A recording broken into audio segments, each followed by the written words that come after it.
Central Park had always been a sanctuary for New Yorkers, a green expanse amid the steel and concrete, where one could escape the cacophony of city life. But as the clock struck midnight, the park transformed into something else entirely. Under the veil of darkness, it became a realm of shifting shadows and muted sounds, an uneasy silence broken only by the occasional hoot of an owl or the rustling of leaves. This particular night, a thick, silvery fog rolled in, cloaking the park in an unsettling haze that blurred the line between reality and nightmare. The fog seemed alive, swirling and twisting as though guided by some unseen force. Streetlights, normally casting reassuring pools of light, now flickered erratically, their glow swallowed by the mist. The usual chatter of night joggers and late-night dog walkers was conspicuously absent. The park was unnervingly empty, save for a lone figure, Emma, a young woman who often found solace in midnight walks. Tonight, however, that solace was replaced by a gnawing unease she couldn't shake. Emma adjusted her scarf and quickened her pace, her boots crunching against the gravel path.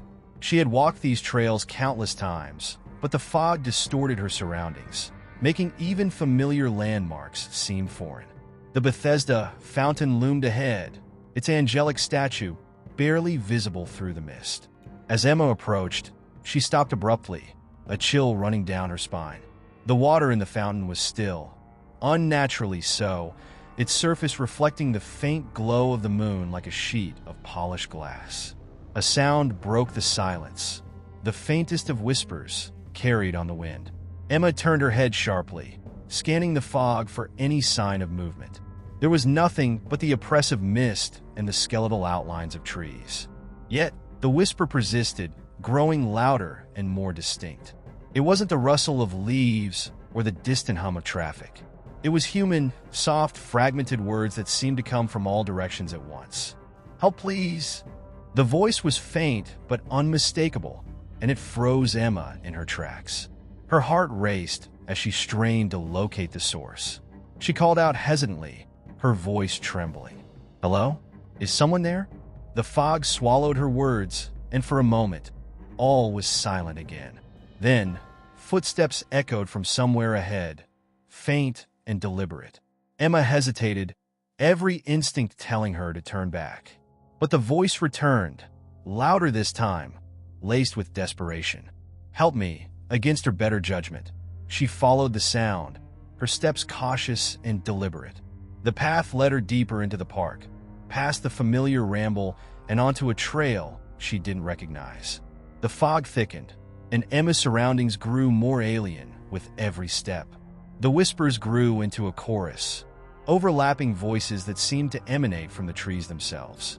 They spoke in fragments, pleas, warnings, and phrases in languages Emma couldn't identify. The air grew colder, and the ground beneath her felt wrong, spongy and uneven. She stopped abruptly, realizing she was no longer on a path, but standing in a clearing she'd never seen before. In the center of the clearing was a bench. It was old, its wood warped and splintered, yet it seemed to pulse with an unnatural energy. Emma's eyes were drawn to it, her breath hitching as she noticed something chilling. The bench was occupied. A figure sat hunched over, cloaked in shadow, its face obscured. "Are you okay?" Emma called out, her voice barely above a whisper. The figure didn't respond, remaining perfectly still. She stepped closer, her hands trembling. "Do you need help?" The figure's head jerked upward, and Emma gasped. Its face was pale, almost translucent, with hollow eyes that seemed to glow faintly in the fog. It opened its mouth, but instead of words, a deafening scream erupted, echoing through the park and sending Emma stumbling backward. The figure stood abruptly, towering over her, and the whispers intensified into a cacophony of shrieks. Emma turned and ran, her heart pounding as the screams pursued her. The fog seemed to close in, the paths twisting and leading her in circles. Finally, she burst onto the main thoroughfare, collapsing under the reassuring glow of a street lamp. When she looked back, the fog had receded, and the park was silent once more. But Emma knew she would never walk its trails again. Something was in Central Park, and it was waiting. In the days that followed her harrowing encounter, Emma couldn't shake the feeling that she had escaped something far worse than a simple fright. The city felt different now. Central Park, once a place of comfort and routine, had become an ominous void in her mind, a place she avoided even in thought. Yet, the whispers from that night lingered, faint echoes in the back of her mind. They would resurface at odd moments. A hushed "help me" in the middle of a crowded subway car, or a fleeting "don't look" as she drifted off to sleep. Emma tried to convince herself it was all in her head. She'd been tired, stressed, and maybe her imagination had gotten the better of her. Still, a gnawing curiosity remained, pulling her thoughts back to the park and that fog-shrouded bench. It was this curiosity that led her to do something she swore she wouldn't: return to Central Park. On a chilly afternoon, under the pale light of a gray sky, Emma found herself once again on the familiar paths of the park. The fog from that night was gone, replaced by the crisp air of autumn. Joggers and dog walkers populated the trails, their presence a reassuring sign of normalcy. Emma felt almost foolish for being afraid. She convinced herself that revisiting the park in daylight would dispel whatever fears still haunted her. As she walked deeper into the park, her footsteps slowed. She had taken a wrong turn, she realized, finding herself on a secluded trail that seemed oddly familiar. The trees here were dense, their gnarled branches forming a canopy that blocked out much of the light. Emma's stomach tightened as she recognized the clearing ahead.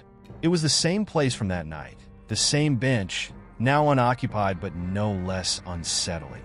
She told herself she didn't have to go closer, that she could turn around and leave. But her feet betrayed her, carrying her toward the bench. As she approached, she noticed something carved into the wood, words etched deep into the surface, as if by clawed fingers. "Beware the trees." A cold shiver ran down her spine. The words felt like a warning, though she couldn't imagine from whom or what. She glanced around nervously, her eyes darting between the tall, looming trunks that surrounded her. The trees seemed almost alive, their twisted forms leaning in as if listening. That's when she heard it again, the whispers. They were faint at first, blending with the rustle of leaves, but quickly grew more distinct. They were everywhere, circling her, coming from the trees themselves. Emma backed away, her breath quickening as the whispers turned into voices. "Why did you come back?" one voice hissed. "You should have stayed away," another whispered. Emma spun around, trying to locate the source, but the voices were disembodied, coming from all directions at once. Panic gripped her, and she stumbled backward, tripping over a root and landing hard on the ground. She looked up, and her heart nearly stopped. The trees were moving, their branches twisted and creaked, bending toward her like grasping hands. The whispers grew louder, more insistent, as if urging the trees forward. Emma scrambled to her feet, the ground seeming to shift beneath her. She ran, her legs pounding against the earth, the whispers following her like a sinister wind. She didn't stop until she was out of the trees and back on the main trail. The sounds ceased as suddenly as they had begun, leaving only the normal hum of the park. Emma turned back toward the path she had fled, but it was gone. Nothing but a wall of dense foliage remained. The clearing, the bench, and the warning etched into its wood had vanished, as if they had never been there. Shaking, Emma made her way home, vowing never to return. But deep down, she knew the park wasn't done with her. Something ancient and malevolent had awoken, and the whispering trees were only the beginning.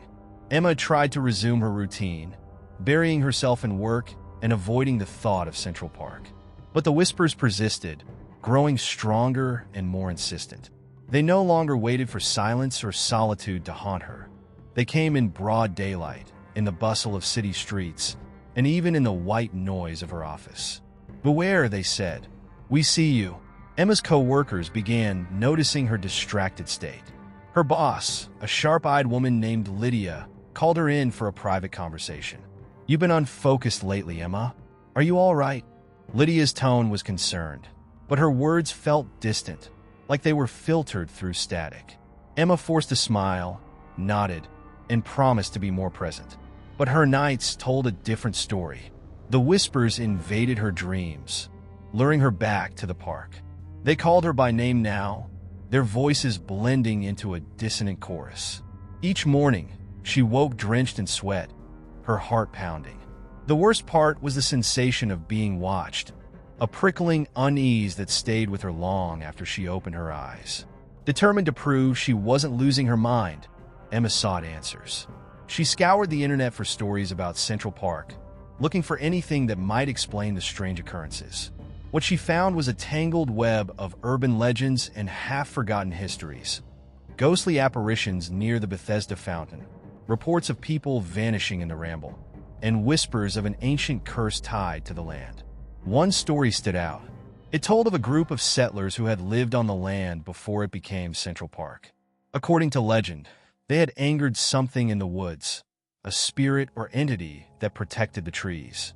The settlers had tried to cut down the forest to expand their settlement, and one by one, they vanished without a trace. The few survivors left behind warnings carved into trees and stones. Do not disturb the woods. Emma dismissed the story as folklore, but a small, nagging voice in her mind refused to let it go. The words carved into the bench, "Beware the trees," suddenly seemed less coincidental. Her unease deepened when she began noticing shadows in her peripheral vision. They flitted past the edges of her sight, indistinct and fleeting, but always there. At first, she thought they were tricks of the light, reflections from windows or passing cars. But the shadows followed her, on the subway, in coffee shops, and even in her apartment. One evening, as she was washing dishes, Emma caught movement in the reflection of the kitchen window. She turned sharply, her heart leaping into her throat, but there was nothing there. The shadows had become bolder, taunting her with their presence. Desperation drove her to confide in her friend Rachel, a no-nonsense journalist who had a knack for unraveling mysteries. Over coffee, Emma recounted her experiences, her voice trembling. Rachel listened intently, her expression a mix of concern and skepticism. "That's intense," Rachel said after a pause. "But maybe it's not supernatural. Stress can do crazy things to your mind. Maybe you're just—" "I'm not imagining this," Emma interrupted, her tone sharper than intended. "Something is following me, and it's tied to that park." Rachel leaned back, her brow furrowed. "Okay," she said finally. "If this is real, then we need to figure out what's going on. There's got to be a logical explanation, or at least some kind of lead to follow." Emma felt a flicker of relief. For the first time in weeks, she wasn't facing this alone. But as Rachel suggested they return to the park to investigate, Emma's stomach twisted in fear. The park had already marked her, and going back felt like stepping into the jaws of a trap. Still, Rachel was right. Whatever was happening, it had begun in Central Park, and it wouldn't end until Emma faced it head-on. The thought terrified her, but she knew there was no other way. It took Rachel 2 days to convince Emma to return to Central Park. During that time, Emma's unease grew to unbearable levels. The whispers were no longer confined to her mind. They now seemed to echo from corners of her apartment, from the darkened hallways at work, and even from her phone when no one was calling. She felt hunted, and each moment away from the park felt like postponing an inevitable confrontation. On a crisp autumn evening, with the sun dipping below the city skyline, Emma and Rachel stood at the park's entrance. Emma clutched a flashlight despite the street lamps lining the paths, her knuckles white from the grip. Rachel carried a notebook and a small voice recorder. Her demeanor was confident, almost eager, as though she were chasing her next big story. "Where did it happen?" Rachel asked, glancing around. Emma gestured toward the park's interior, her voice barely above a whisper. "The clearing, near the bench." They followed the winding paths deeper into the park. The bustling sounds of the city faded, replaced by the muted rustle of leaves and the distant croak of a frog. The air grew colder as they ventured farther, and the trees seemed to press closer together, their branches casting long, claw-like shadows on the ground.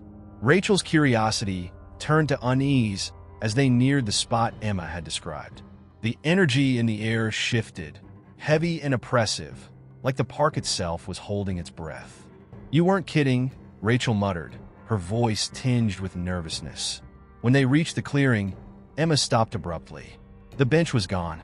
This is where it happened, Emma stammered, turning in circles. The bench was right here. Rachel frowned, scanning the area. Are you sure? Maybe it was a different spot. No, Emma insisted, her voice trembling. It was here. I know it was. The two stood in uneasy silence, the weight of the moment sinking in. Rachel pulled out her voice recorder and pressed record. We're standing in the clearing where Emma says the event occurred, she said, her tone professional despite the growing tension. No sign of the bench, but the atmosphere is undeniably unsettling. As Rachel spoke, Emma felt the hairs on the back of her neck stand on end. She turned sharply, her eyes scanning the trees. Something was watching them. She could feel it. Do you hear that? Emma whispered. Rachel paused, listening. The park was eerily silent. Not a single bird chirped. No wind stirred the leaves, and even the distant hum of the city seemed muffled. And then the whispers began. Faint at first, like the rustling of leaves, they grew louder and more distinct. Emma froze, her breath hitching as the words became clear. Why did you bring her? Rachel's eyes widened. Did you hear that? She asked, her voice trembling for the first time. Emma nodded, her heart pounding. The whispers grew louder, circling them, coming from the trees themselves. Rachel stumbled backward, clutching her recorder as if it were a lifeline. We need to leave, Emma said, her voice urgent. Rachel didn't argue. The two turned and ran, their footsteps pounding against the dirt path. The whispers followed them, rising to a crescendo, voices overlapping in a cacophony of rage and sorrow. The trees seemed to close in, their twisted branches reaching for the fleeing women. When they finally burst out of the dense woods and onto a more open path, the whispers stopped. The oppressive air lifted, and the normal sounds of the park returned. Both women were gasping for breath, their faces pale.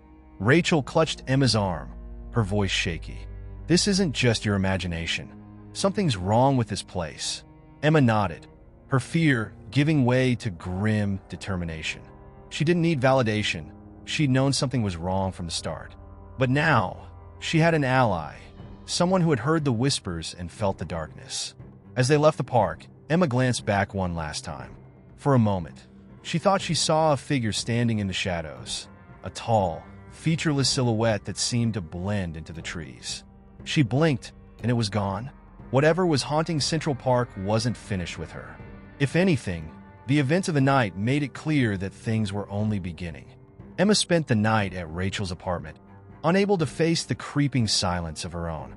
Though Rachel tried to reassure her, the journalist's nerves were frayed. She had replayed the recording from the park a dozen times, hoping to find clarity in the chaos. But the playback revealed more than she had anticipated. The whispers were audible, distorted but unmistakable. The words, though fragmented, were chilling. Beware the trees, leave now, and she is ours. Rachel's confident skepticism had crumbled. This wasn't just a story. It was a danger they couldn't yet understand. Emma sat on the couch, staring blankly at her tea. It won't stop, she said finally. Her voice was flat, drained. It's with me everywhere. Rachel hesitated before asking, do you think it's you? Like maybe whatever this is, it's not about the park anymore. It's about you. Emma looked up, her eyes hollow. I've thought about that. But why me? What did I do? The answer didn't come that night, but the shadows did. Rachel awoke in the early hours, a chill spreading through her room. The faint sound of rustling drew her to the living room, where Emma was sitting rigidly, staring at the darkened window. They're here, Emma whispered. Rachel looked toward the window, but all she saw was her own reflection. Then, just for a moment, the glass rippled, as though something had brushed against it from the other side. By morning, they had made a plan. Rachel had found a lead, a historian specializing in New York folklore and urban legends. If anyone could make sense of the park's dark history, it was him. His name was Dr. Nathaniel Cross, and he agreed to meet them in his library-like apartment on the Upper West Side. Dr. Cross was an eccentric man, his white hair sticking out in every direction like an unkempt bird's nest. His walls were lined with bookshelves, each shelf packed with ancient tomes and faded maps. You've come about the curse, he said without preamble as he ushered them in. Rachel raised an eyebrow. You don't need more context? Dr. Cross chuckled dryly. People only come to me for one reason. The curse of Central Park. You've encountered it, haven't you? Emma nodded. I think it's following me. The historian gestured for them to sit and began pulling books from his shelves. The land beneath Central Park has always been different, he explained. Before the city, it was a forest, a dense, untamed expanse. The native Lenape people avoided certain areas, calling them the places of watching. They believed spirits guarded the land, punishing those who trespassed. Emma shivered. But the park's been here for over a century. Why now?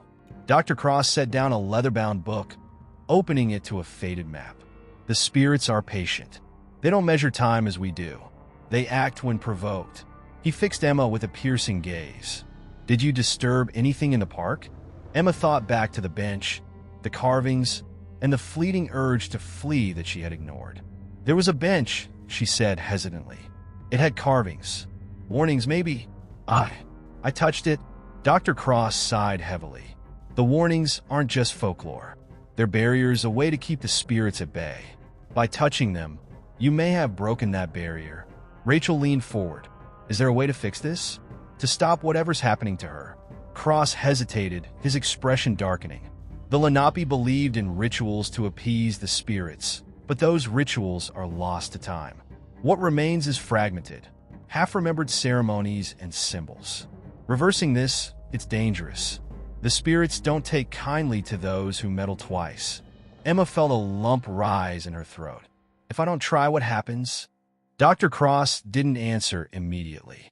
When he finally spoke, his voice was grim. The spirits will claim what they believe is theirs. And they are relentless. As they left Dr. Cross's apartment, Emma felt the weight of his words settle over her like a shroud. The historian had given them more questions than answers, but one thing was clear. The spirits weren't just in the park anymore. They were in her life, her home, her mind, and they weren't going to let her go without a fight. The days following their meeting with Dr. Cross felt like walking a tightrope over an abyss. Emma's world, once anchored in the mundane, was now a battlefield of unseen forces. Sleep became impossible. The whispers no longer confined themselves to the night. They echoed in her waking moments, rising from beneath her feet as though the ground itself had become a voice. Rachel, ever the skeptic-turned-believer, threw herself into research. She combed through archives and pored over the materials Dr. Cross had provided, determined to find some semblance of a solution. Meanwhile, Emma's condition worsened.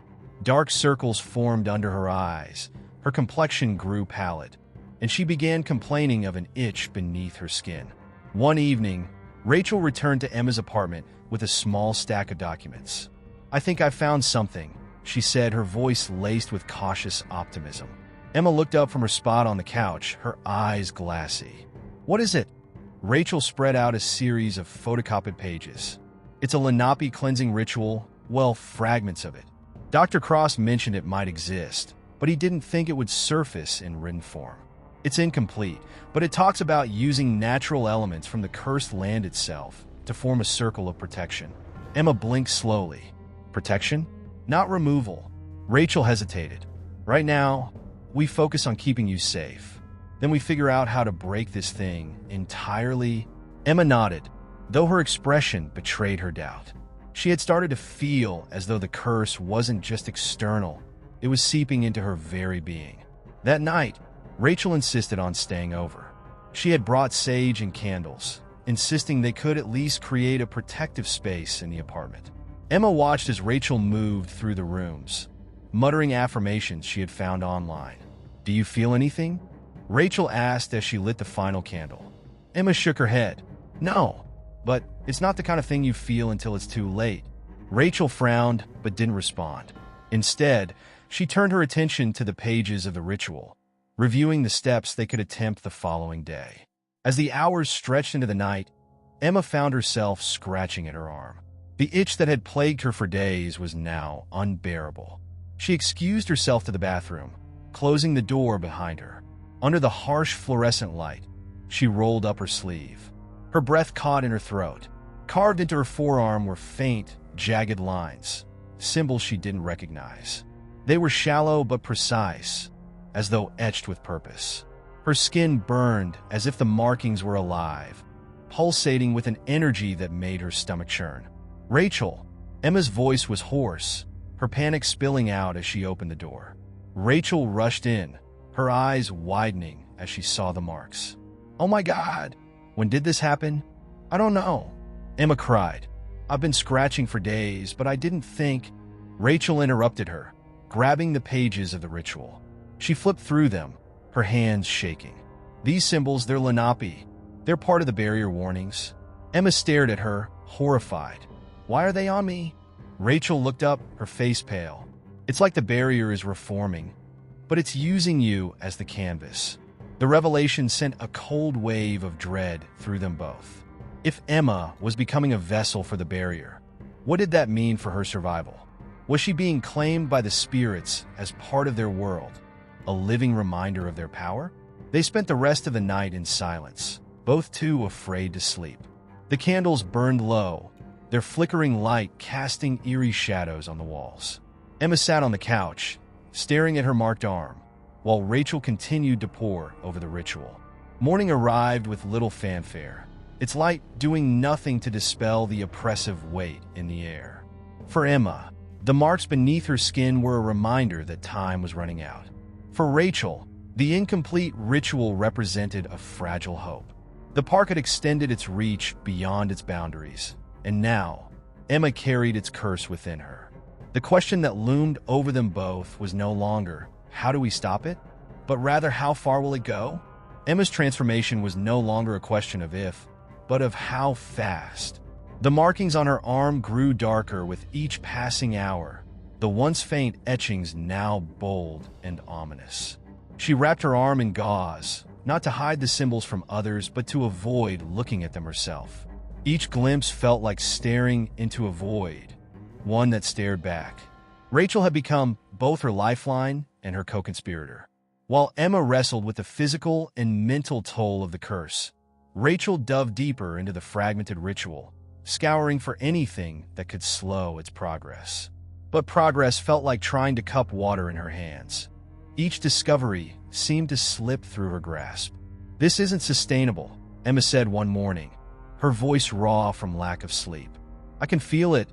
It's not just on my skin anymore. It's inside me." Rachel hesitated, holding a page from the ritual in her trembling hand. "What do you mean inside?" Emma placed a hand over her chest, just below her collarbone. "I can feel movement, like something's growing." The words hung heavy between them. Rachel felt a shiver creep up her spine, but she forced herself to stay composed. "Okay," she said carefully. "Then we need to act now. There's a part of the ritual that requires you to go back to the park. We need soil, leaves, and water from the exact spot where the barrier was broken." Emma's eyes widened. "Go back? Are you serious?" Rachel nodded, though her resolve faltered under Emma's glare. "I don't like it either, but this ritual is the only thing we have. It says the elements from the cursed site have purifying properties. We use them to create a protective circle and hope it works." Emma finished, her voice laced with bitterness. Rachel didn't respond. Hope was all they had left.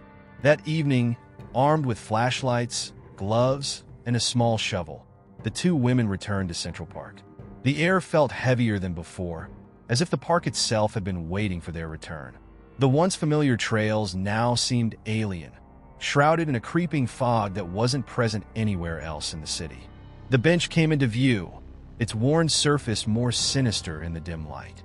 Emma hesitated, her body rigid. "It's different," she whispered. Rachel shined her flashlight over the bench. The carvings Emma had described were gone, replaced by deeper, more grotesque markings that seemed to pulsate with a life of their own. "Let's move quickly," Rachel said, her voice tight. She handed Emma a small trowel. "You get the soil. I'll collect water from the stream nearby." Emma knelt by the bench, her hands trembling as she dug into the earth. The soil was damp, it sent earthy, but tinged with something metallic. She tried to focus, but the whispers returned, louder and more insistent than before. "You should not have come back." Emma froze, her breath catching in her throat. She turned her head sharply, her flashlight beam cutting through the fog. No one was there. "Emma!" Rachel's voice snapped her out of her trance. She turned to see Rachel standing a few feet away, holding a water bottle filled with murky liquid. "We got what we need. Let's go." Emma nodded and rose to her feet, clutching the bag of soil like a lifeline. But as they turned to leave, the fog thickened, enveloping them in an eerie stillness. The sound of footsteps echoed behind them. Rachel stopped, her grip tightening on Emma's arm. "Did you hear that?" Before Emma could respond, the fog parted, revealing a figure standing by the bench. It was tall and gaunt, its limbs unnaturally long. The face was obscured by shadow, but its glowing eyes bore into them with an intensity that froze them in place. "Run," Emma whispered, though her feet wouldn't obey. The figure took a step forward, and the ground beneath their feet trembled. Emma finally found the strength to move, grabbing Rachel's arm and pulling her into a sprint. The park seemed to stretch endlessly, the familiar paths warping into a labyrinth. Behind them, the footsteps grew louder, more erratic, as if whatever was chasing them was no longer walking but crawling, clawing at the earth to close the distance. When they finally burst onto the street, the oppressive fog lifted, and the sounds of the city rushed back in like a flood. Emma collapsed onto the pavement, clutching the bag of soil to her chest. Rachel bent over, gasping for air, her eyes darting back toward the park's entrance. But the figure was gone. For the first time since the ordeal began, Emma allowed herself to cry. The curse was no longer just a haunting presence. It had taken form. The park wasn't merely cursed. It was alive, and it wasn't going to let her go so easily. Rachel knelt beside her, placing a hand on her shoulder. "We'll finish the ritual," she said firmly. "Whatever it takes." Emma nodded, though deep down, she wasn't sure if anything could save her now. The ritual became their sole focus, a lifeline wrapped in ancient symbols and ambiguous warnings. Back at Rachel's apartment, the pair spread their findings on the floor, a mosaic of parchment fragments, soil-filled bags, and the murky water they had risked their lives to collect. The air between them crackled with tension. Though their bond had strengthened through shared terror, an undercurrent of doubt and fear threatened to unravel their unity. Emma's body was changing. The symbols on her arm had begun to snake across her shoulder and down her ribs, a grotesque map of her impending doom. They weren't just markings anymore. They felt alive. Each time Emma touched her skin, it felt warm, pulsating like a second heartbeat. She avoided mirrors, unable to reconcile the reflection of her once familiar self with the monstrous transformation unfolding. Rachel, though outwardly composed, was unraveling in her own way. The research was maddening, a series of riddles wrapped in archaic language. Every promising lead ended in ambiguity. Every instruction left more questions than answers. She knew they were running out of time. The curse was accelerating. "Tonight," Rachel declared, breaking the oppressive silence. "We do it tonight?" Emma didn't argue. Her strength had waned, her resolve diminished. She felt like a puppet controlled by forces beyond her comprehension, her strings pulled by whispers that grew louder with each passing hour. She nodded, her eyes heavy with resignation. Rachel spent the afternoon preparing the protective circle. She meticulously arranged candles, salt, and the elements from the park into an intricate design dictated by the ritual's fragmented instructions. Each item felt both sacred and futile, as though they were children playing at magic against an unstoppable force. By sunset, the circle was complete. Emma sat in its center, her knees drawn to her chest, her breathing shallow. Rachel lit the candles, the flickering flames casting long, eerie shadows on the walls. The room felt heavier with each match struck, the air thickening with an almost tangible weight. Rachel began to chant, her voice steady but tinged with desperation. The words were foreign, guttural, their meaning lost to time. As she spoke, the markings on Emma's skin began to glow faintly, a sickly green light that pulsed in rhythm with Rachel's cadence. At first, nothing happened. Then, the room shifted. The shadows on the walls elongated, twisting into shapes that didn't belong to the objects that cast them. The air grew colder, each breath visible as a cloud of mist. Emma's body convulsed, her back arching unnaturally as a low, guttural growl escaped her lips. "Keep going," Emma managed to choke out, her voice layered with an inhuman resonance that sent chills down Rachel's spine. Rachel redoubled her efforts, her chanting rising to a fevered pitch. The candles flickered violently, their flames stretching higher than they should.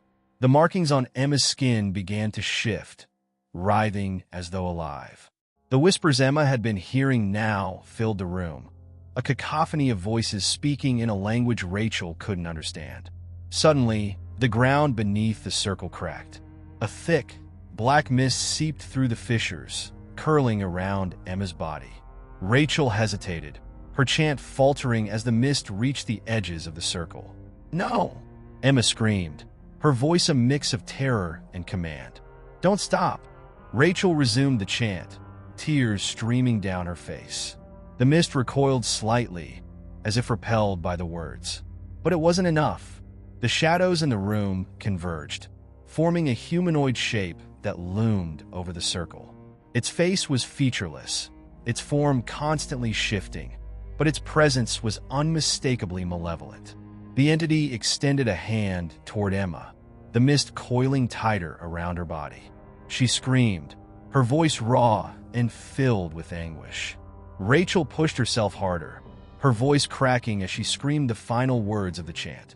With a deafening roar, the room erupted in light. The shadows dissolved, the mist evaporated, and the cracks in the floor sealed shut. Emma collapsed, her body limp and trembling, the glowing markings fading back into dark scars. Rachel dropped to her knees, gasping for air. The silence that followed was deafening, the room's oppressive weight replaced by an eerie stillness. "Is it over?"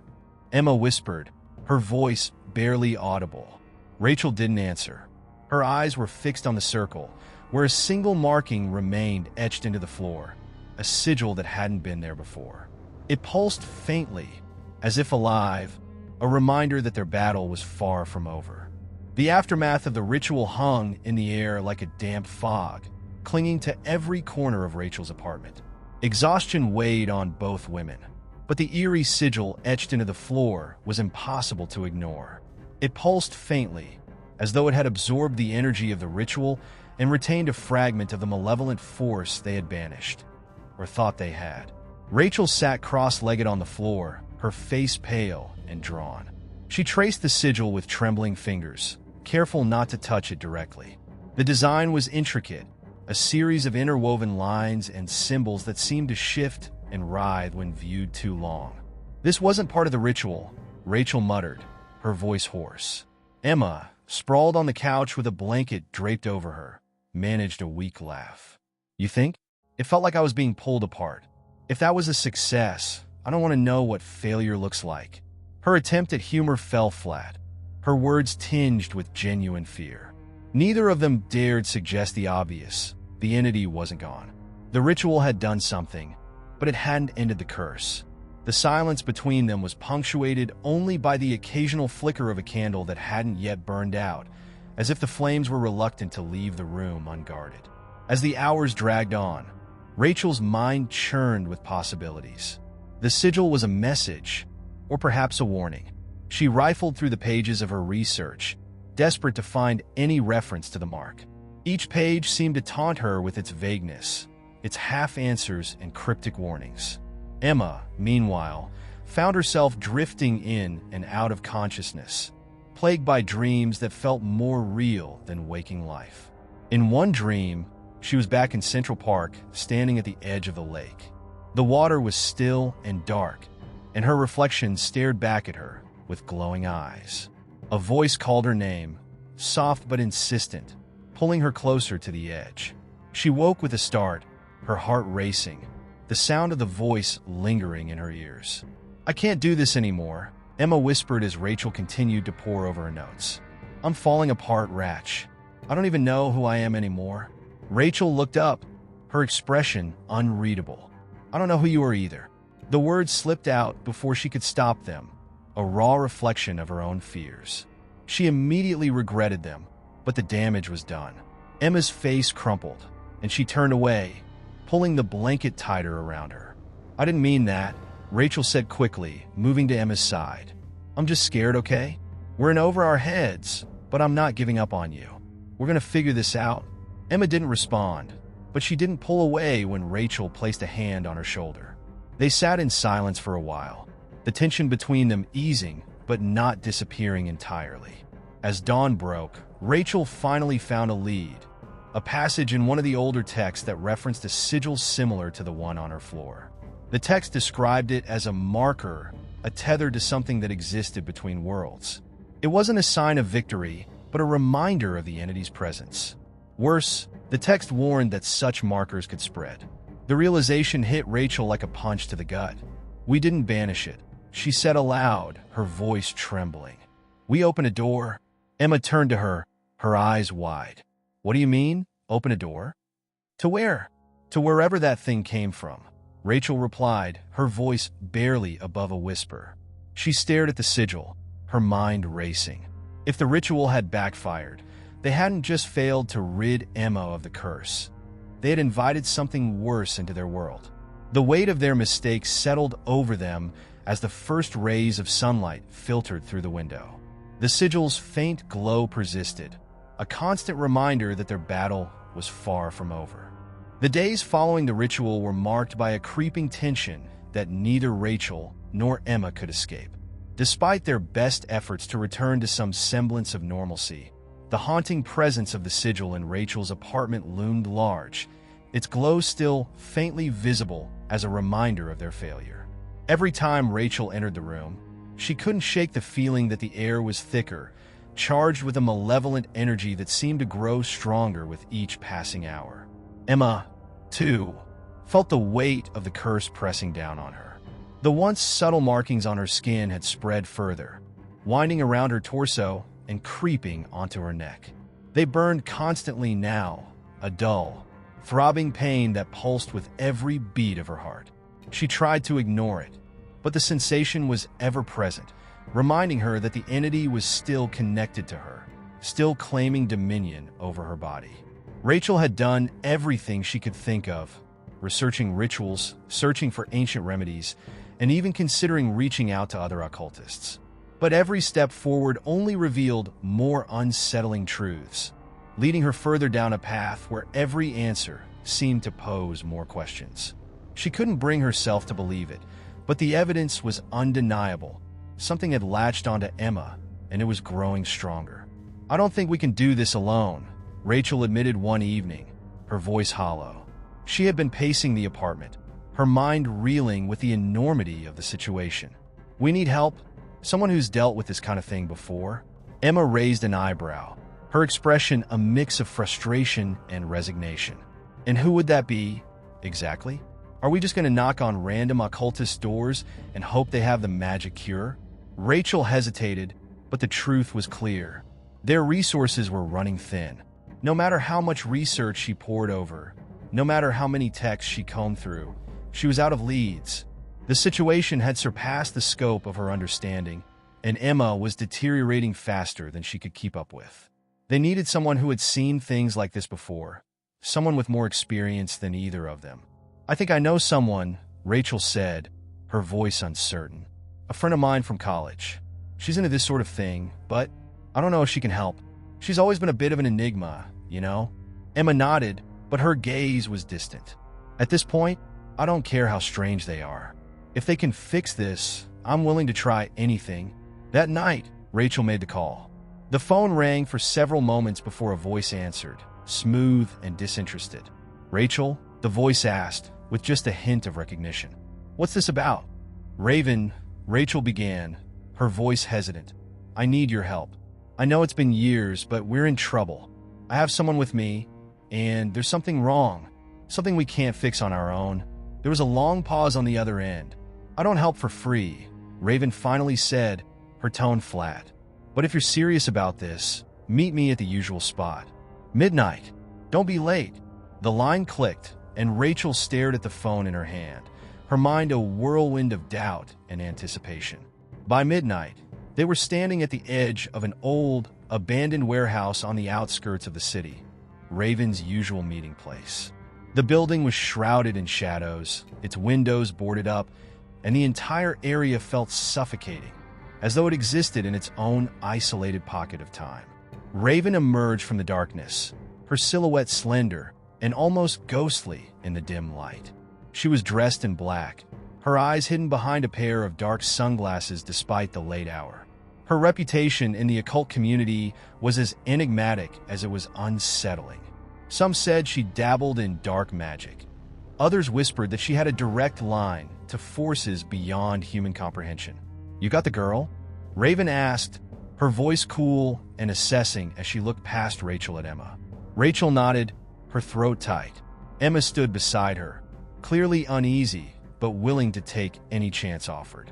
Raven's gaze shifted to the sigil on Emma's skin, her lips curling into a faint, knowing smile. "So, you've made a mess of things, huh?" she said, her tone almost teasing. "I can see it. It's strong, much stronger than I expected. But don't worry. You're in the right place." Rachel stiffened. "What does that mean?" "It means," Raven said, her voice lowering, "that fixing it won't be easy. You didn't just open a door. You broke down a wall. Now you're dealing with something that wasn't meant to be touched. But it's not impossible." She paused, letting the weight of her words settle in the air. "But the question is, are you ready for what it takes to close it?" Rachel and Emma exchanged uneasy glances. Raven's words felt like a promise and a threat all at once, and the uncertainty in the air was palpable. Emma felt a shiver crawl down her spine. She wasn't sure what Raven meant, but the tone in her voice left no room for doubt. It wouldn't be simple. Before Rachel could respond, Raven stepped closer, her fingers grazing Emma's arm. A jolt of energy crackled through the air, and Emma's body stiffened, her breath catching in her throat. Raven smirked, then looked back at Rachel. "You're not ready," she said simply. "But I can help you. For a price." The air around the warehouse felt charged, as though the very atmosphere had been electrified by Raven's words. Emma stood frozen, her skin tingling where Raven had touched her, the feeling lingering like an uninvited guest. Rachel's mind raced, struggling to grasp the reality of what they were being offered. Raven wasn't just a stranger in the occult world. She was a known figure, one whose help came at a cost, a price Rachel wasn't sure they could afford. "I'm listening," Rachel said, her voice steady but betraying a hint of uncertainty.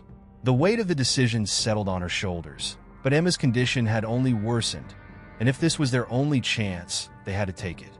Raven's smile remained enigmatic as she leaned against the crumbling wall of the warehouse.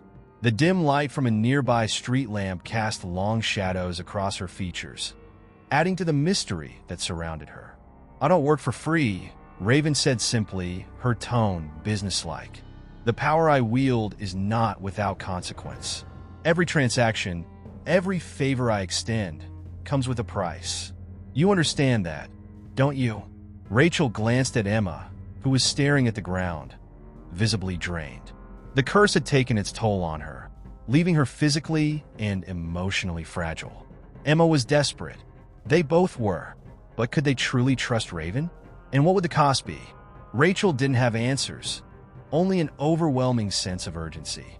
"Name your price," Rachel said, her voice firmer this time, as if to mask the doubt that gnawed at her. Emma lifted her head slightly, her gaze flickering with a mixture of hope and fear. There was no turning back now. Raven's eyes gleamed, and for a moment, Rachel could have sworn that the air around them thickened. Raven stepped forward, closing the distance between them. "I require something personal from both of you," she said, her voice soft yet carrying an unsettling weight. "Something of value, something that binds you to me. A token of trust, if you will." Rachel's heart skipped a beat. "What kind of token?" Raven's lips curled into a knowing smirk. "You will each give me a piece of your past. Something you cherish, something meaningful, something no one else could take from you. In exchange, I will undo the curse. I will sever the connection between Emma and the entity." Rachel's breath caught in her throat. A piece of their past? The idea felt wrong, unnatural, but the desperation in Emma's eyes made it impossible to refuse. "What exactly do you mean by a piece of your past?" Rachel asked cautiously, her mind reeling. Could they afford to part with something so significant? "It's simple," Raven replied with an eerie calm. "It could be a memory, an object, or even a personal sacrifice. Something you'll never get back. The more valuable the sacrifice, the stronger the magic." Her eyes shifted to Emma, whose breath had quickened. "Of course, you can refuse, but then you'll have to face the consequences of that refusal. And I won't be here to help you next time." Emma looked between Rachel and Raven, her expression torn. "I can't do this anymore, Ratch. I can't keep living like this. I'll give her whatever she wants." Her voice was shaky, but the determination in her eyes was clear. The entity had already taken so much from her, and she was willing to surrender even more if it meant ending the nightmare. Rachel hesitated, her mind swirling with a mixture of fear and uncertainty. She understood the price Raven demanded, but how could she part with something irreplaceable? Would it even work? Could they truly trust this woman, whose intentions seemed as murky as the dark corners of the warehouse? But when she looked at Emma, her resolve hardened. Emma's suffering was real, and Rachel couldn't bear to watch her friend endure any longer. She had to make a choice, and she knew what it had to be. "I'll give you my grandmother's locket," Rachel said, her voice steady but filled with emotion. The locket had been passed down through generations in her family, a symbol of love and legacy. It was the last connection to her late grandmother, the woman who had raised her. But in this moment, Rachel knew that the locket's value was nothing compared to Emma's life. Raven's smile widened, her eyes gleaming with satisfaction. "Good?" "And Emma?" she asked, turning her attention to the other woman, who was still processing the weight of the decision. Emma swallowed hard, her heart heavy with the choice she was about to make. She closed her eyes for a moment, then opened them again, meeting Raven's gaze. "I'll give you the ring," she said, her voice trembling. The ring had been a gift from her mother, a symbol of her family's love. But now, it felt like the last thread tying her to a life she no longer recognized. She needed to let go. Raven nodded slowly, as if she had expected nothing less. She reached into the folds of her black cloak and produced a small, velvet pouch. "Place your tokens inside," she instructed. Rachel hesitated for only a moment before she removed the locket from around her neck and dropped it into the pouch. Emma followed suit, her fingers shaking as she removed the ring from her finger and handed it to Raven. Raven closed the pouch and nodded. "Now the ritual will begin," she said. "This will not be easy, and it will not be painless. You will face the consequences of your sacrifices, but in the end, you will be free. For now, I will do my part. But remember, this price is never forgotten." Rachel and Emma exchanged a final glance, each of them struggling to come to terms with what they had just agreed to. Their fate now rested in Raven's hands. The night felt heavier as Raven disappeared into the shadows of the warehouse, leaving Rachel and Emma standing in the dim light, their hearts still reeling from the choice they had made. The air, once crisp, now felt thick and suffocating, like a fog settling over their thoughts. There was no going back, no undoing the sacrifice. They had placed their trust in Raven, and now they had to wait. But the wait was not going to be as simple as they had hoped. Rachel couldn't shake the unease gnawing at her insides.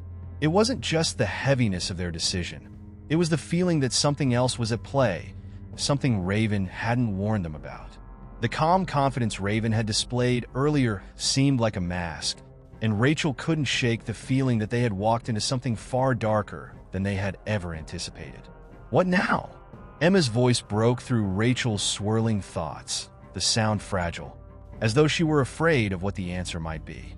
Her eyes were bloodshot, the exhaustion from the curse showing in every line of her face. It had been weeks of torment, of whispers in the dark and invisible claws scraping at her mind. Rachel knew Emma couldn't last much longer. But at what cost had they paid to end it? "I don't know," Rachel admitted, her voice barely above a whisper. She wanted to reassure Emma, to offer some sense of hope, but she couldn't bring herself to lie. The ritual Raven had spoken of was unlike anything they had ever encountered. It wasn't just magic, it was a dark force, something born from the shadows of human desires, something that thrived on desperation. They stood in silence for a long moment, the distant sounds of the city barely reaching their ears. It was strange to think that the world outside the warehouse was still turning, unaware of the twisted path Rachel and Emma had just embarked upon. They were no longer part of that world, or at least not in the way they once had been. The price they had paid had already started to take root, and there was no telling what would happen next. Suddenly, a chill swept through the warehouse, sending a shiver down Rachel's spine. She turned sharply, half expecting to see Raven reappear, but there was nothing. The air seemed to crackle with an invisible energy, and Rachel's instincts screamed at her to run. Something was wrong. Emma clutched her arm, her grip tight, her breathing shallow. "Did you feel that?" she asked, her voice a mix of fear and confusion. Rachel nodded, her throat tightening. "Yeah, I felt it too." It wasn't just the coldness in the air, it was a presence. A shadow that loomed just beyond the edges of their perception. A creeping sense of something waiting, watching, biding its time. Rachel could feel her heart pounding in her chest, the fear clawing at her throat. The curse was supposed to end. They had made the sacrifice. So why did it feel like they were standing on the precipice of something far worse? Suddenly, there was a sound, a soft whisper that seemed to echo from the very walls of the warehouse. At first, Rachel thought it was just the wind, but the more she listened, the clearer it became. The words were indecipherable, lost in a language she couldn't recognize. But Emma's reaction told her everything she needed to know. Emma's face went pale as she backed away, her hands shaking. "It's here," she whispered. "The thing I've been hearing. It's here." Rachel didn't need any more confirmation. The entity had followed them. The darkness that had haunted Emma for so long was now inescapable. But how? They had given up so much to rid themselves of it. And yet, it was still here, lingering, feeding off their fear and their uncertainty. Raven's promise of freedom seemed like a distant memory now, swallowed up by the weight of the unknown. In the corner of the warehouse, a figure began to materialize, as though drawn from the very darkness that had clung to them. It was tall, impossibly tall, with elongated limbs that stretched out in unnatural angles. Its features were obscured, shifting in and out of focus, as if it couldn't decide what shape it wanted to take. And yet, the feeling it exuded was unmistakable. It was a predator, hungry and relentless. "Ratch," Emma's voice trembled, barely a whisper. "It's not over. It never was." Rachel's mind raced, her pulse quickening. What had they unleashed? What had Raven done to them? They had been so certain that their sacrifice would end the curse, but now it seemed they had only given the entity more power. The darkness was no longer a force contained in Emma's mind. It had become something tangible, something real. The figure in the corner let out a low, guttural sound, almost like a growl, and Rachel's instincts screamed at her to run. But where could they go? The warehouse was their only refuge, and even that seemed to be closing in on them. She turned to Emma, her eyes wide with panic. "We have to fight it. We can't just let it consume us." Emma shook her head, her voice hoarse. "I don't think we can. I don't think we ever could." As Rachel reached for her phone, her hands trembling, she realized with a sinking feeling that they were completely alone. Raven's ritual had been nothing more than a trap, a way to ensure that the entity would have an even stronger hold on Emma. It wasn't freedom they had bought. It was a deeper descent into the darkness, a spiral from which they might never return. Rachel's fingers hovered over the screen of her phone, but she couldn't bring herself to call for help. What could anyone do? The entity had grown stronger, and their only hope had been a lie. The whispering grew louder, filling the room, a cacophony of voices that made Rachel's ears ring. And then, from the depths of the darkness, a new voice broke through, chilling in its clarity. "You shouldn't have trusted her," it said, and Rachel felt the blood drain from her face as the shadows closed in around them. Raven's words echoed in her mind. The price is never forgotten.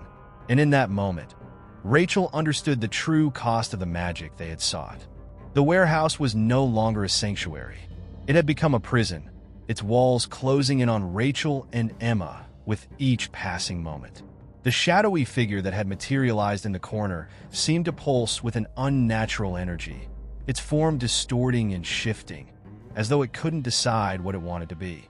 The whispers grew louder, now a chorus of voices that made it difficult for Rachel to think. Her heartbeat pounded in her chest, a frantic rhythm that matched the chaos around her. Emma's wide, terrified eyes were fixed on the figure. "It's here," she repeated, her voice barely audible above the cacophony. "It's always been here." Rachel's mind raced, trying to make sense of what was happening. Raven had promised them an end to the curse, a way to rid Emma of the invisible entity that had tormented her for so long. But this wasn't the end. It wasn't even close. They had been misled, tricked into making a deal with something far more powerful than they had ever realized. Raven's assurances, her calm demeanor, had masked the truth. The ritual had been a conduit, not for freeing Emma, but for empowering the very thing they had hoped to escape. The air in the warehouse grew colder, heavier, as if the very atmosphere was suffused with the presence of the entity. It was suffocating, pressing down on Rachel's chest, making it hard to breathe. She looked at Emma, who was trembling, her body shaking violently as she backed away from the figure. There was no escape. The curse wasn't just something in Emma's mind.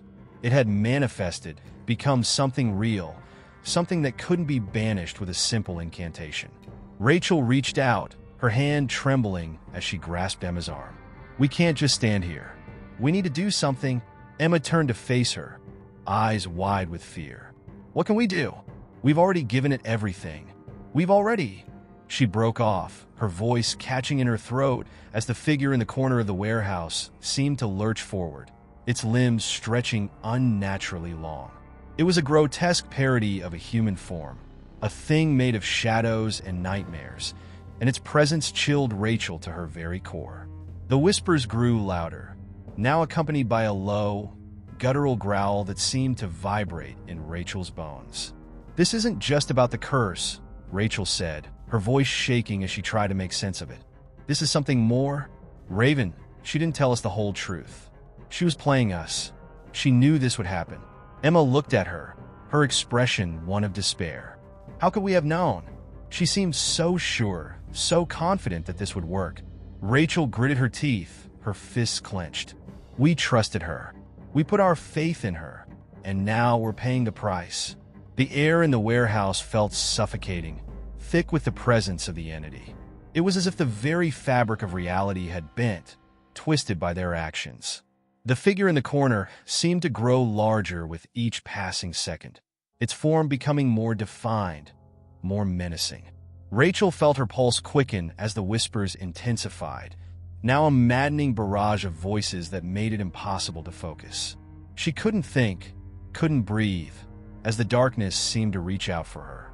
The ground beneath them trembled, and Rachel stumbled, her vision blurring.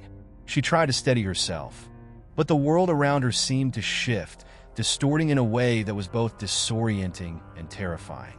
The warehouse no longer felt like a familiar space. It felt alien, as though they had stepped into a place outside of time and reality. The figure in the corner was no longer just a presence. It was a force, a living thing that seemed to pulse with a dark energy, feeding off their fear. Emma grabbed Rachel's arm, her grip tight. "What do we do now?" Rachel shook her head, her mind spinning. I don't know what to do."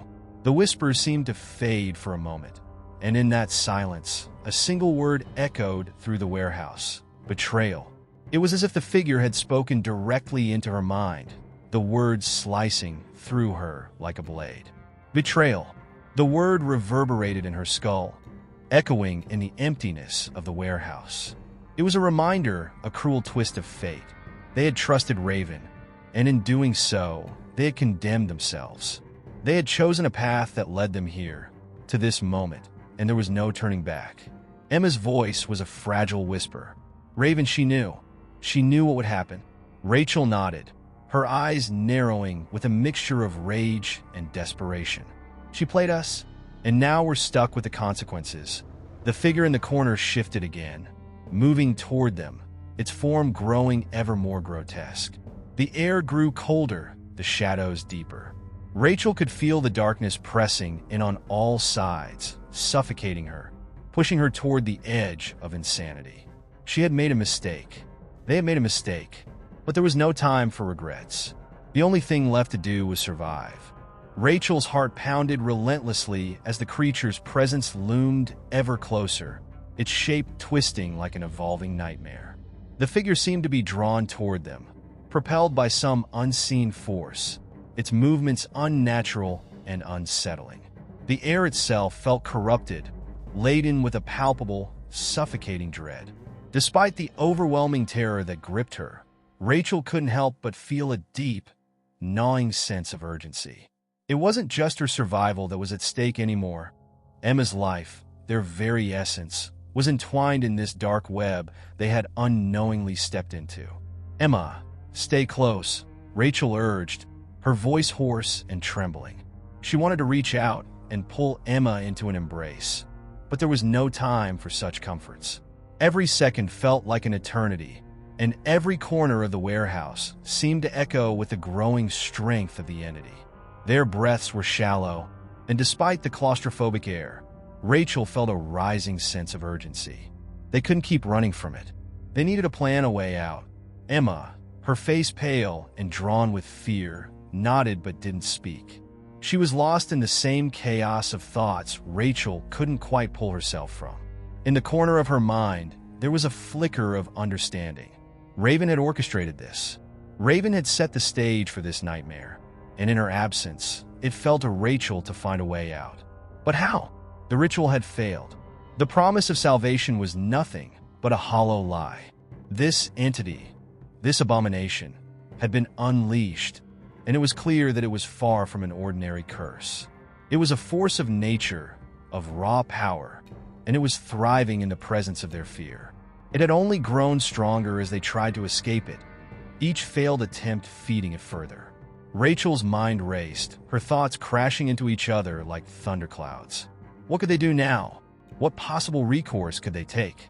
She thought back to Raven's words during the ritual, the assurances that Emma would be freed, that they were in control of the outcome. Raven had been so certain, so confident, and yet, the only certainty now was the presence of the shadow, stretching and contorting unnaturally in the dim light of the warehouse. Then it hit her, a chilling thought that froze her blood. Raven had known more than she let on. She had controlled the ritual, orchestrated their every move, and perhaps, in the deepest corners of her mind, Raven had known that things might go wrong. Or worse, maybe she had planned for things to go wrong. Rachel had never trusted her completely, not after their first meeting, but she had never suspected this. "Raven's bargain wasn't meant to free you, Emma," Rachel whispered, the horror of the realization sinking in. Her voice was trembling with the weight of the discovery. "It was a trap. She's been using us. Using you all along." Emma's face drained of color as the realization struck her as well. "But she said she promised." "I know," Rachel interrupted gently, her eyes wide with a mix of disbelief and anger. "She told us what we wanted to hear, but everything she said was a half-truth, a lie wrapped in promises. She knew we'd trust her. She knew we'd do anything to save you." The whispers, which had quieted for a moment, rose again, louder this time. The entity was listening. Its shadow loomed over them, the air thickening with its presence. Rachel could almost hear the words in the whispers now, distorted and incoherent, but unmistakable betrayal. "That's what it is," Rachel continued, her voice trembling with the truth that was now undeniable. "This thing, it thrives on betrayal, on broken trust." And Raven knew. She knew that the curse wouldn't end. It would only grow stronger, feeding off us, feeding off the lies she fed us. Emma's face twisted in anguish as she sank to her knees, her body shaking. "But I thought this would end it. I thought I'd be free." "I know," Rachel whispered, crouching beside her, her hand gently resting on Emma's shoulder. "I know, but it isn't over. We still have a chance, Emma. We can still fix this." The air around them seemed to ripple with the weight of those words, as if the entity itself was listening to their conversation, aware of their growing realization. In that moment, Rachel's resolve solidified. They couldn't let the darkness consume them. They couldn't allow Raven's manipulation to be the final word. Rachel stood up, her eyes focused on the shifting figure in the corner. Its eyes, or what passed for eyes, seemed to pierce into her soul, filled with ancient malice. "I don't know how we're going to do it," she muttered, almost to herself, "but I'm not going to let Raven's lies be the end of us." Emma, her eyes still wide with fear, but now glinting with a faint spark of defiance, rose slowly to her feet. "What do we do?" Rachel's gaze flicked between Emma and the ever-growing entity. The whispers had turned into a low, guttural growl, the air vibrating with the intensity of its rage. She took a deep breath and then spoke, each word filled with a new purpose. "We face it. We confront this thing. Together." The figure took a step toward them, its shadowy form stretching and shifting, as though it were a part of the very darkness itself. But Rachel didn't flinch. For the first time in the midst of the terror, she felt something else, a resolve, a certainty. They weren't just survivors anymore. They were the ones who would take back control. They had been led into this nightmare, but now they would carve their own path through it. The creature's growl deepened, as if mocking them, but Rachel stood her ground. There was no other choice now. They had to fight, not with magic or rituals, but with something more enduring, their will. As Rachel and Emma prepared themselves for what they knew would be a battle like no other, a new sense of clarity emerged in Rachel's mind. The creature, a manifestation of darkness itself, wasn't merely a physical entity to be fought with force or wit. It was a reflection of something far deeper. The price of their choices, the consequence of their actions, and the manipulation that had brought them to this precipice. Standing firm, Rachel realized that they weren't merely fighting for their lives, but for their very souls. They had been lured into this twisted game by Raven, who had sold them a lie wrapped in promises of power and release.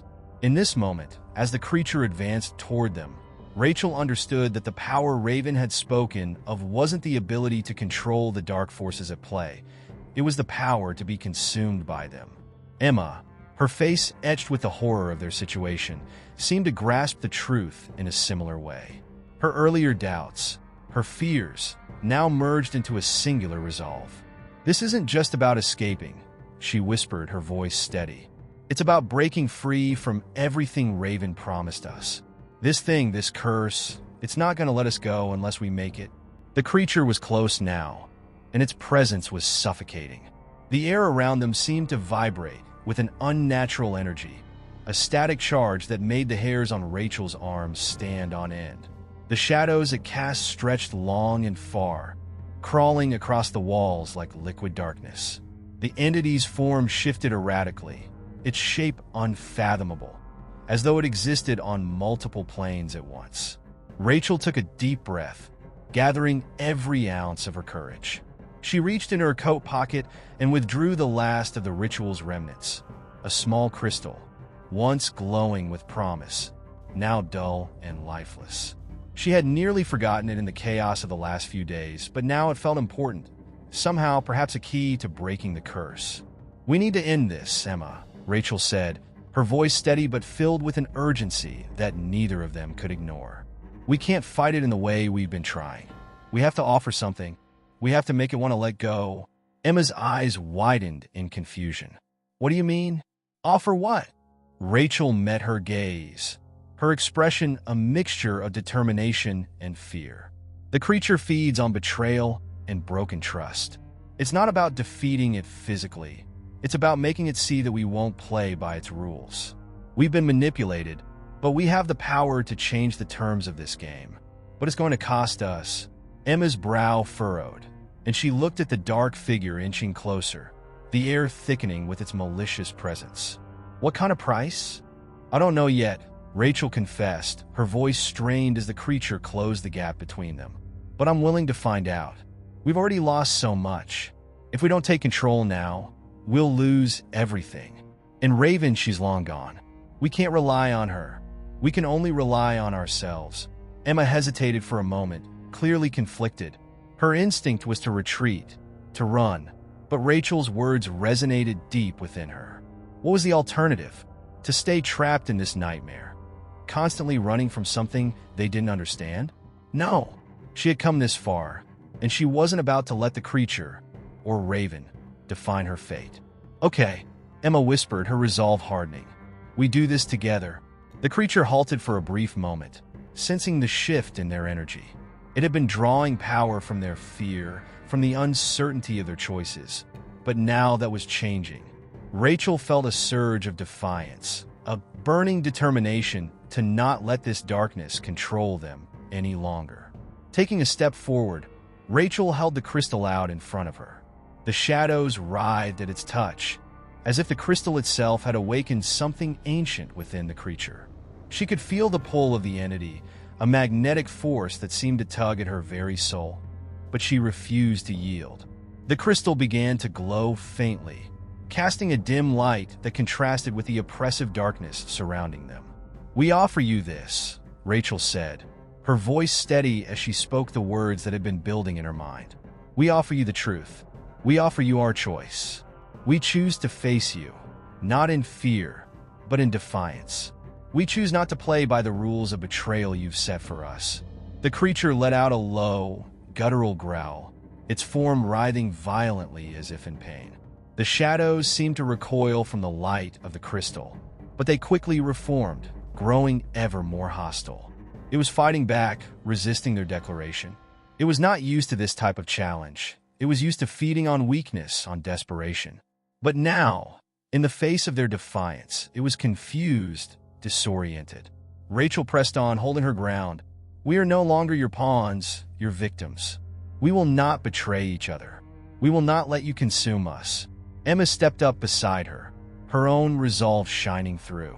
Together, they stood in the midst of the growing storm, the creature's fury rising to a deafening crescendo. But Rachel could feel the shift, the moment when the balance began to tip. The entity had underestimated them. It had assumed that their fear would be enough to break them, but it hadn't accounted for their strength, for their will to survive. The air grew still, almost unnervingly quiet. The creature, once so full of rage and power, began to falter. Its form wavered, uncertain, as if it had lost its grip on the power it had so effortlessly held over them. The darkness seemed to pull back, reluctant to retreat, but unable to maintain its hold. Rachel could hear the creature's whispers now, clearer than ever. It was pleading, not with words, but with a raw, desperate emotion. Please, don't leave me, it seemed to beg. The entity, so consumed with hunger, was now facing its own fear. Fear of being left alone, forgotten in the void. It had no more power over them, not as long as they stayed united. But Rachel knew the danger wasn't over. Not yet. She could feel the creature's retreat, but it wasn't truly gone. Not yet. She had no illusions that this battle was finished. The price for their defiance had been paid, but the cost of truly breaking free from this dark force would require something more, something deeper, something that neither she nor Emma were yet ready to understand. And so, they waited. The silence that followed the creature's retreat was deafening. Rachel stood still, her heart pounding in her chest, her breath shallow but steady. She had expected something more, perhaps an immediate sense of relief, an eruption of joy or triumph. But instead, there was only a heavy, pressing quiet. The darkness around them seemed to grow still, as if holding its breath. Even the air itself felt thick, burdened with the weight of the unspoken cost of their defiance. Beside her, Emma shifted uneasily, glancing nervously at the space where the creature had once loomed. She could feel the weight of the battle in the air, but unlike Rachel, she didn't feel the same certainty. It wasn't that she didn't trust their actions or Rachel's resolve. It was the lingering sensation that the creature's departure was not the end. There had been something else, something Rachel had said that she couldn't shake. The price they had paid wasn't clear, but it was there, lurking beneath the surface, ready to extract its toll. What now? Emma asked quietly, her voice cutting through the heavy air. Rachel didn't answer immediately. She could feel the shift inside her, a sensation like something deep within her soul had been torn open, but she couldn't tell what exactly it was. The crystal in her hand, once glowing with faint light, was now completely dull. The light it had emitted during the confrontation with the creature was gone, as if it had consumed the last of its energy. She let it fall from her grasp, the tiny gem hitting the ground with a soft thud. There was no sense of finality in that sound, no sense of relief that they had made it through. It was just another piece of the puzzle they hadn't yet figured out. "I don't know," Rachel replied, her voice distant, as if she were still processing everything that had happened. "But we're not done yet." Emma's brow furrowed. "What do you mean?" "The creature, it wasn't just attacking us," Rachel said slowly, turning to face her friend. "It was feeding off something deeper than our fear. It was feeding off us, off the choices we made, the things we've done. That's why it could control us the way it did. It didn't just want our fear. It wanted our guilt, our regret. That's the price we've paid." The words hung between them, a weight that neither of them could ignore. Emma felt a chill creep down her spine. The creature had manipulated them not just physically, but emotionally. It had latched onto their deepest vulnerabilities, feeding off the very parts of themselves they had tried to bury. But Rachel was right. The battle wasn't over. There was more to face, something that wasn't going to be resolved by simply standing their ground. Rachel took a deep breath and looked around. The world had changed around them. The park, once an expansive expanse of greenery, now seemed eerily still. The trees no longer swayed in the wind. The path they stood on seemed to stretch endlessly, as if leading them nowhere at all. It was as though the entire world had become a reflection of their internal struggle, a place where their unresolved fears and choices took physical form. "We need to keep moving," Rachel said, more to herself than to Emma. "We can't stay here. We have to find the way out." Emma nodded, though her unease remained. She glanced over her shoulder, half expecting the creature to reappear, but there was no sign of it. Instead, the world felt like it was closing in on them. The trees, once so majestic and full of life, now looked like looming sentinels, their twisted branches casting grotesque shadows on the ground. The air was thick with something Rachel couldn't name, something oppressive that seemed to press against her chest. "Where do we even go?" Emma asked, her voice laced with a mix of fear and exhaustion. Rachel paused for a moment, her eyes scanning the darkened path ahead. It felt as though the park had shifted overnight, becoming something far more sinister. Every corner seemed to hide something just out of sight. Every shadow seemed to whisper secrets just beyond the realm of comprehension. But despite the dread pooling in her gut, Rachel knew they had no choice. They had to move forward. "We go forward," Rachel said, her voice firm. "We face whatever comes next, and we make sure we do it together. We've come this far. We can't turn back now." As they began walking again, the path seemed to stretch endlessly before them, an endless series of twists and turns that led nowhere in particular. Time seemed to distort around them. Hours passed in what felt like minutes, and moments stretched on for what seemed like lifetimes. It was as though they were trapped in a time loop, moving but never truly advancing. Despite the unease growing inside her, Rachel refused to show any sign of fear. She couldn't afford to. If she faltered, Emma might lose her resolve too. And so, she walked with purpose, each step propelling her forward, away from the oppressive darkness that still clung to the park like a second skin. It was a battle not just against the unknown, but against the very things that threatened to tear them apart internally. It wasn't long before they reached the edge of a clearing, an area they had never seen before.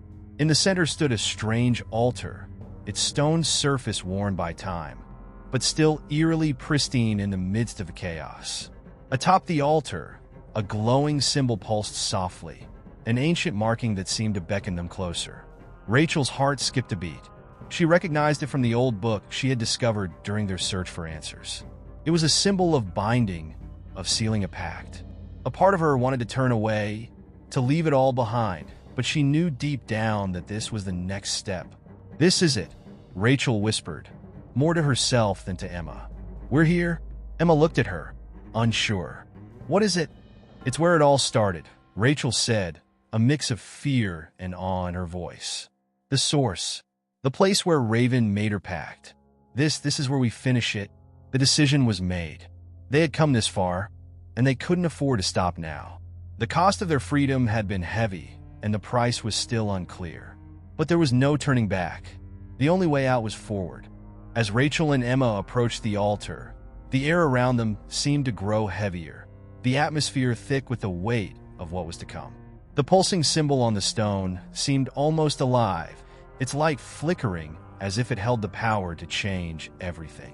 It was as if the altar itself had been waiting for them, waiting for Rachel to return, to finish the journey she had started so many days ago, before she had even realized she was on this path.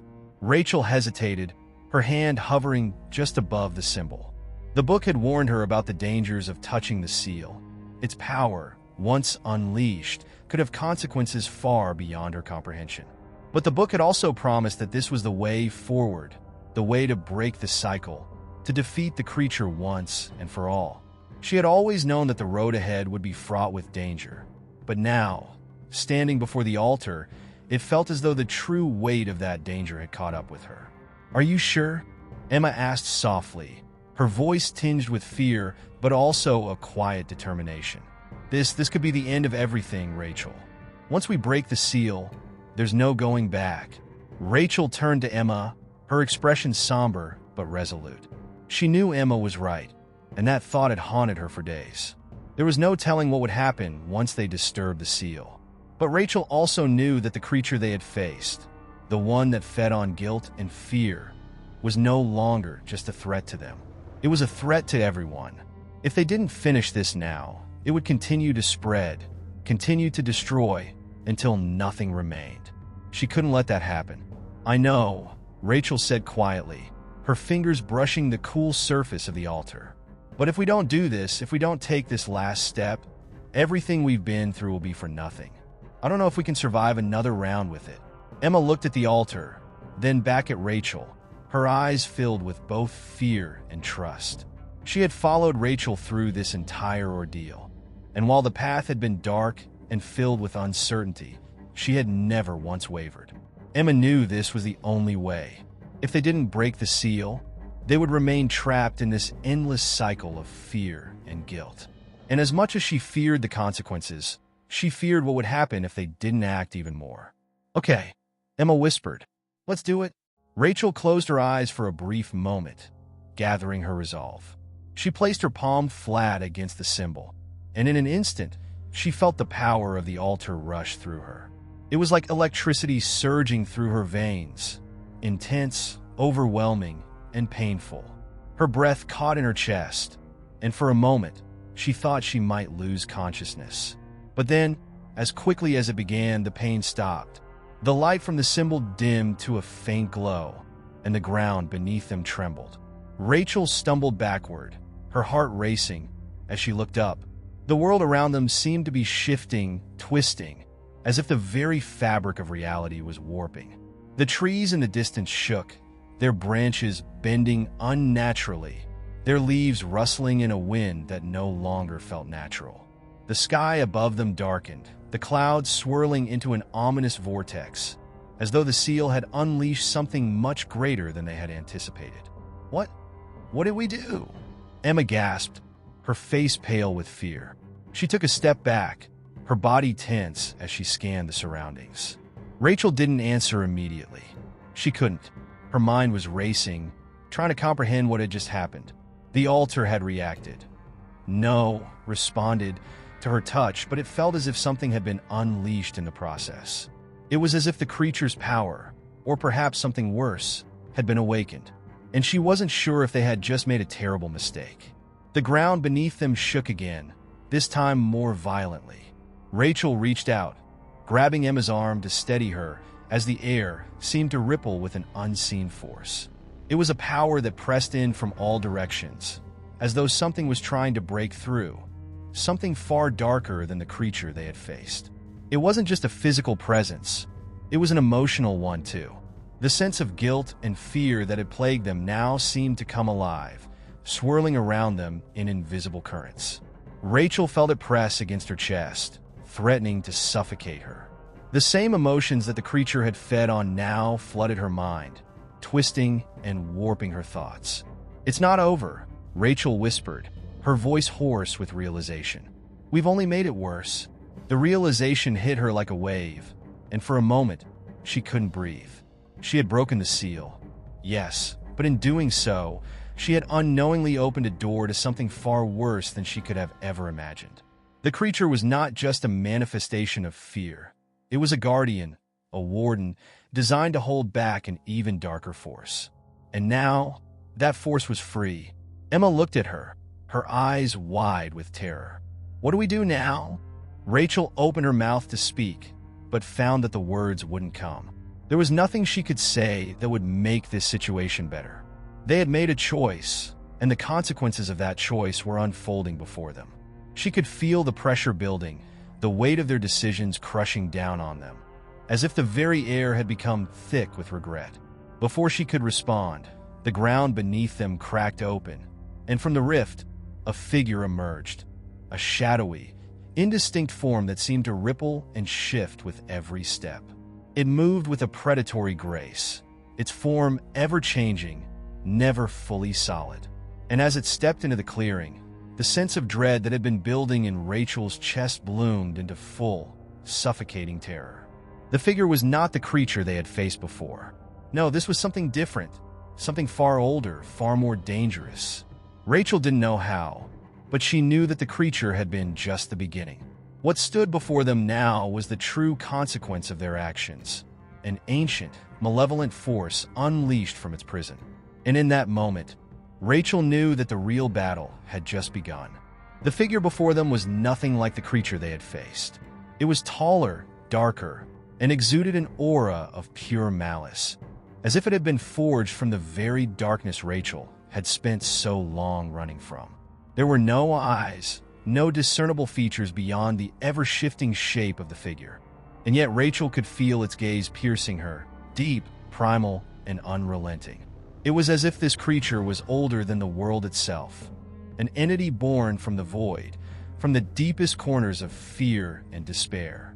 Rachel's mind raced as she tried to process the enormity of the being before her.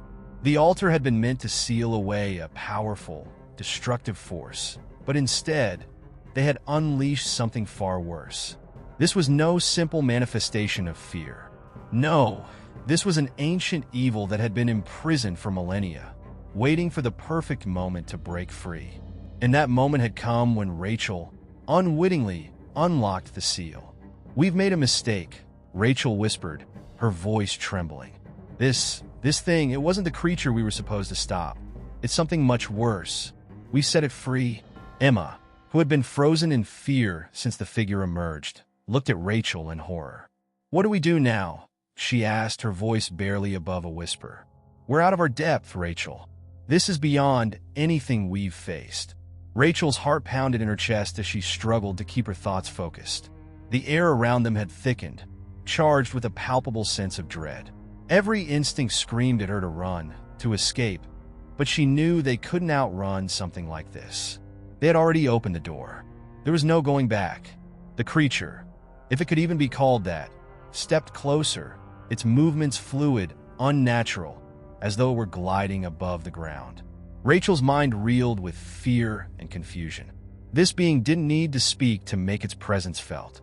It radiated power, and with each step, it seemed to draw the very light from the surrounding area, casting an oppressive darkness that threatened to swallow everything in its path. "Rachel," Emma said, her voice barely audible, "we need to do something. Anything. We can't just stand here." But Rachel didn't have an answer. She was paralyzed with the weight of what they had done. There were no more answers in the book, no more prophecies to guide them. The creature in front of them was beyond anything she could have imagined, and she was left with nothing but her own fear and the realization that they were completely and utterly alone. The figure stopped a few feet from them, its form shifting again, becoming more defined, more menacing. Rachel could feel it now. The creature was feeding off her fear, amplifying it, twisting it into something far darker. Every doubt, every moment of guilt, every memory of failure and regret came flooding back into her mind, like a tidal wave of suffocating emotion. It was a trap, This was the true nature of the beast they had unleashed. It didn't just consume physical form. It consumed the very essence of its victims, their hopes, their sanity. It fed on the darkest corners of their souls, and the longer it lingered, the more they would lose of themselves. It was a slow, insidious process, one that would drain them of everything until they were nothing but hollow shells. Rachel tried to shake off the paralysis, to focus on the task at hand, but it was becoming harder and harder to think. Her thoughts were muddled, clouded by the ever-present darkness that pressed in around her. She could feel Emma beside her, but even the sound of Emma's breathing seemed distant, as though they were both drifting further and further into a void. "Focus, Rachel," Emma said urgently, her hand gripping Rachel's arm. "Don't let it take you." It was easier said than done. Rachel felt as though her very essence was slipping away, as though the creature was sinking its claws into her mind, pulling her into the darkness. The memories, the guilt, began to rise to the surface, sharp and painful. She remembered her past, the mistakes she had made, the lives she had ruined. She remembered all the moments when she had failed, when she had been too weak, too afraid to act. It was as if the creature was showing her her own failures, magnifying them, twisting them into something unbearable. But then, something within Rachel snapped. It wasn't a sudden revelation, but a quiet, steady realization. This wasn't just about her. It was about all of them. She had to fight, not just for herself, but for Emma, for everyone who would suffer if this thing was allowed to continue. She couldn't let it win. She had come too far to let fear dictate her fate. With a strength she didn't know she had, Rachel took a deep breath and broke free from the creature's grip on her mind. She focused on Emma, on the sound of her heartbeat, on the solid ground beneath her feet. It wasn't much, but it was enough. Enough to pull her back from the brink. She wasn't alone in this. They weren't alone. "We have to fight," Rachel said, her voice stronger now, despite the fear still gnawing at her insides. "We can't let it take us. We have to close this door, whatever it takes." Emma nodded, her eyes filled with a mixture of fear and determination. "But how? We don't even know what we're up against." Rachel glanced back at the altar. It had stopped glowing, its energy now focused on the creature that stood before them. Whatever power had been holding this thing at bay was now gone, leaving them with only the remnants of what had been. Rachel knew there was no quick fix, no simple solution, but she had one last card to play. Taking a deep breath, she stepped forward, positioning herself between Emma and the creature. She reached for the book again, flipping through its pages frantically, her hands shaking. There had to be something they missed. There had to be something they could use to stop this. And then, just as her heart sank with hopelessness, she found it. A single line, buried deep in the text, hidden among the cryptic warnings. A final ritual, a way to contain the darkness. It was dangerous, perhaps more dangerous than anything they had done so far. But it was their only hope. Rachel didn't hesitate. She turned to Emma, her voice steady. "I know how to stop it, but it's going to take everything we've got." The ritual was their last chance, and it carried with it the weight of their survival or their complete annihilation. Rachel could feel her heart racing as she glanced at Emma, who, despite the fear that had been gnawing at her for so long, nodded resolutely. The darkness surrounding them was almost tangible now, oppressive in its weight, and the creature, the beast they had unleashed, watched them with its formless, malevolent presence, its hunger palpable in every movement. The book, now open in Rachel's hands, trembled with an energy of its own. She knew that the ritual described within its pages wasn't meant for just anyone. It required strength, focus, and above all, an unbreakable will. The consequences of failure were far worse than anything they had already faced, and yet there was no turning back. "Do you trust me?" Rachel asked Emma, her voice steady despite the turmoil churning inside her. Emma's eyes locked onto hers, her expression a mix of fear and determination. "We don't have a choice," she said quietly, her voice firm despite the tremor in it. "We've come this far. I trust you, Rachel. Let's end this." With that, Rachel began the incantation. The words felt foreign on her tongue, ancient and strange, but she spoke them anyway, each syllable an anchor in the storm of her thoughts. The air around them seemed to shudder with each word, as though the fabric of reality itself was being stretched. The creature, sensing the change, howled, a deep, guttural sound that reverberated through the very ground beneath them. It was a sound that was more than just noise. It was a manifestation of pure chaos, and it filled the space with an overwhelming sense of dread. For a moment, Rachel thought they had made a mistake. The ritual wasn't working. The creature wasn't responding to the incantation the way the book had described. But then, as if the darkness had finally recognized the threat, the beast began to writhe, its shape contorting and shifting in ways that defied logic, as though the very laws of nature were bending around it. It was no longer a creature bound by any physical form. It was pure energy, raw and untamed. Rachel felt the ground beneath her feet crack as the energy of the ritual began to pull at the very foundation of the altar. She could sense the pull of the darkness, the creature's unyielding desire to break free, and for a fleeting moment, she doubted everything. Could they really stop it? Was the cost of this ritual too great?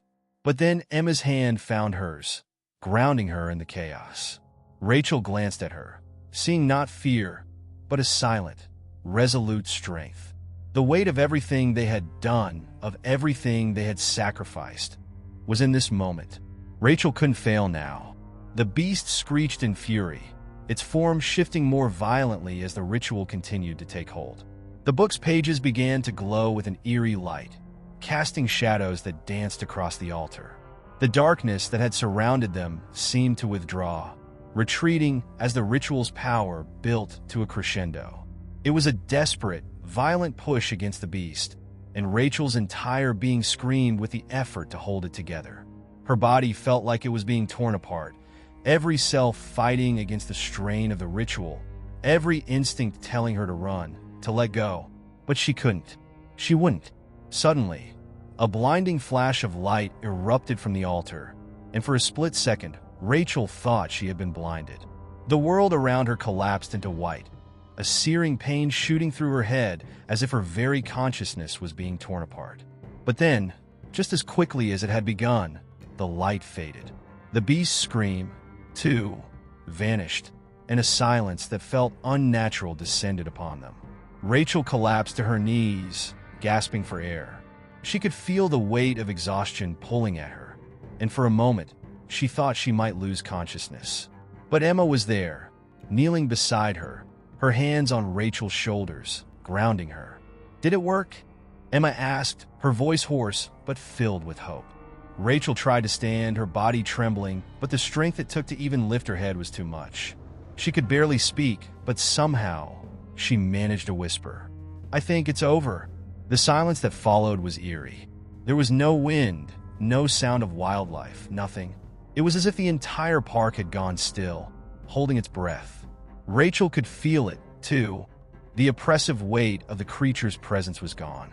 The air felt lighter, freer, as though they had just been released from a suffocating grip. But as Rachel looked around, she realized something was wrong. The darkness had lifted, but it had left something behind.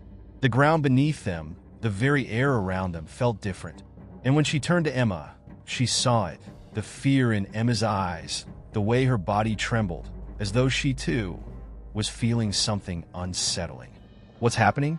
Rachel asked, her voice barely audible. Emma shook her head, her eyes darting nervously around them. "I don't know," she said, her voice low. "It feels like we're still here, but not entirely. It's like we've crossed into something else." Rachel's heart raced once more as she stood, her legs unsteady beneath her. Something wasn't right. They had sealed the beast, yes, but at what cost? Were they truly free? Or had the very fabric of reality been torn by their actions, leaving them stranded between worlds? The park, once a place of life, now felt like a hollow, empty shell. The trees stood like silent sentinels, their branches twisted and barren. There were no birds in the sky, no breeze to rustle the leaves. It was as if time itself had frozen, suspended in a moment of unnatural stillness. And then Rachel saw it. In the distance, a figure, It was impossible to make out its features, but the shape was unmistakable. It stood motionless, watching them. Rachel's blood ran cold. "Emma," she whispered, her voice trembling. "We're not alone." And the figure stepped forward, emerging from the shadows. It was a man, or something that resembled one, and his eyes glowed with an unsettling, unnatural light. The same kind of light Rachel had seen in the book.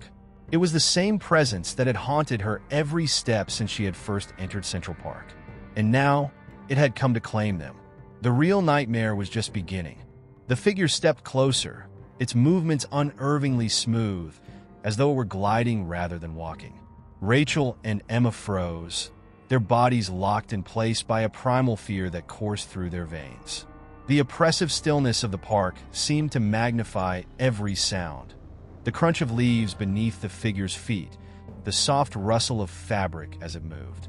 It stopped just a few feet away, its glowing eyes fixed on Rachel, and when it spoke, its voice was deep and resonant, as if echoing from a cavernous void.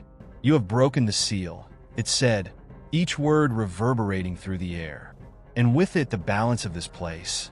Your actions have undone more than you can comprehend." Rachel found her voice, though it trembled as she spoke. "We did what we had to," she said, stepping forward despite Emma's desperate grip on her arm. "We stopped the creature. We saved the park." The figure tilted its head, a gesture that seemed almost amused. "You believe that, do you? That your defiance was salvation? No, you have merely exchanged one prison for another. The beast was a guardian, as much as it was a monster. It kept this place tethered to your reality. Without it, the boundaries have dissolved." Emma, still clutching Rachel's arm, whispered urgently, "Rachel, we need to leave. Whatever this is, we're not meant to face it." But the figure raised a hand, and the ground beneath them shifted, rippling like water. The air grew thick and heavy, and the twisted trees surrounding them began to move, their branches stretching unnaturally as if reaching for the sky. The world itself was warping, reshaping into something unrecognizable. "You cannot leave," the figure said, its voice colder now. "There is no outside anymore.